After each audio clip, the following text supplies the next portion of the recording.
अस्सलामु अलैकुम। आज हम कुछ ऐसी चीज़ों पर बात करेंगे कि अगर आप इनको अपनी ज़िंदगी में शामिल कर लेते हैं तो आप कभी भी लाइफ में धोखा नहीं खाएंगे। ये जो लोग हमें ज़मीन से उठाकर पहाड़ पर ले जाते हैं और हम भी बड़ी खुशी इनके साथ पहाड़ पर चढ़ जाते हैं और फिर वो लोग हमें पहाड़ पर ले जाकर नीचे गिरा देते हैं और हमें समझ नहीं आती कि अब हम क्या करें। तो ये जो बातें मैं आपको बताने वाला हूँ, अगर आप ये समझ लेते हैं तो इससे होगा ये कि अगर आपको कोई ज़मीन पर गिरा भी देगा, आपको कहीं से धोखा मिल भी जाएगा तो कम से कम आपको तकलीफ नहीं होगी, यानी आप इमोशनली और मेंटली स्ट्रॉन्ग बन जाएंगे। फिर कोई आपका इस्तेमाल नहीं कर सकेगा। तो क्या है वो बातें, और इन्हीं गलतियों की वजह से कोई आपको धोखा देता है। तो पहली गलती जो हम करते हैं वो ये है कि जब हम नया किसी से ताल्लुक बनाते हैं तो हम उसको अपना सब कुछ समझ लेते हैं। देखें, बाहर एक अननोन बंदा गली में जा रहा है, वो तो आपको धोखा नहीं दे सकता ना।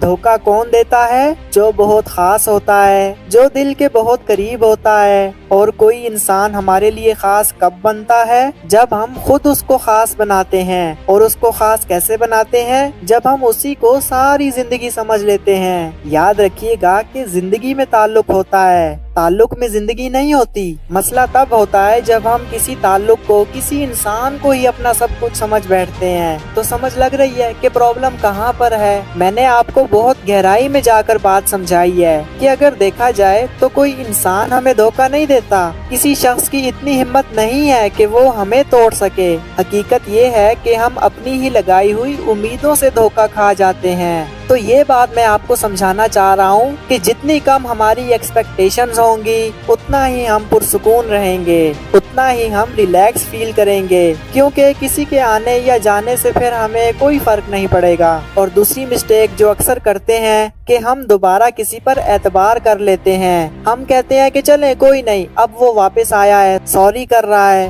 खैर है, इंसान है। हम अपनी नजर में दोबारा उसको वही मकाम दे देते हैं जो पहले हुआ करता था और वो फिर अगेन आपको डस जाता है। याद रखिएगा, जो एक दफा आपके साथ गलत कर जाए ना, उसे दोबारा कभी मौका मत दीजिएगा। अब आप कहेंगे कि इंसान से तो गलती हो जाती है। तो देखें, गलती और धोखे में फर्क होता है। गलती तो अनइंटेंशनली हो जाती है किसी से भी, नो इशू, लेकिन जब उसको सारी बात का इल्म भी है, वो सब कुछ जानते हुए भी आपके साथ गलत करता है, तो ऐसे आजमाए हुए इंसान को दोबारा आजमाना बिल्कुल ऐसे है जैसे आप खुद उसके हाथ में बंदूक थमा रहे हो और उसे बोले कि ये लो दोबारा गोली मारो। पहले वाली जो है ना वो मिस हो गई थी और हो सकता है कि वो दोबारा चला भी दे, क्योंकि ये उसकी नेचर में है। जैसे वो कहते हैं ना कि अगर एक बार किसी ने गलत कर दिया तो ठीक है, मान लेते हैं उसकी गलती थी, लेकिन अगर दूसरी मर्तबा भी आपने धोखा खाया है तो इसका मतलब है कि आपने अभी तक सबक नहीं सीखा।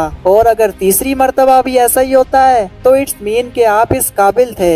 हजरत अली के एक फरमान का मफहूम है कि धोखा देने वाला शख्स आपको सिर्फ एक बार दुख नहीं देता, बल्कि वो आपको हर लम्हे शक में डाले रखता है। ऐसा इंसान आपकी सोच को भी जहर आलूद कर देता है। ऐसे लोगों को माफ तो करें, मगर खुद से हमेशा के लिए जुदा कर दें ताकि आपकी रूह सुकून में रहे। और आखिर में मैं ये कहूँगा कि अगर आपको भी किसी ने धोखा दिया है, आपके साथ कोई बुरा कर गया है, तो जरूरी तो नहीं कि हर खो जाने वाली चीज को, हर दूर चली जाने वाली चीज को, हर तकलीफ देने वाली चीज को अपनी कहानी में खसारा ही लिखा जाए। जैसे एक अंडा होता है, जब वो टूटता है तो ही उसमें से चूजा निकलता है, और हम अंडे को तोड़े बगैर इस्तेमाल भी तो नहीं कर सकते। तो टूटने का मतलब हमेशा खत्म हो जाना ही नहीं होता, कभी कभी टूटना जिंदगी का आगाज भी होता है। तो मुझे उम्मीद है कि आपने इस वीडियो से कुछ ना कुछ जरूर सीखा होगा। अगर आपका कोई क्वेश्चन हो या आप किसी टॉपिक पर वीडियो चाहते हो तो आप मुझसे कांटेक्ट कर सकते हैं। मिलते हैं नेक्स्ट वीडियो में। अल्लाह हाफिज।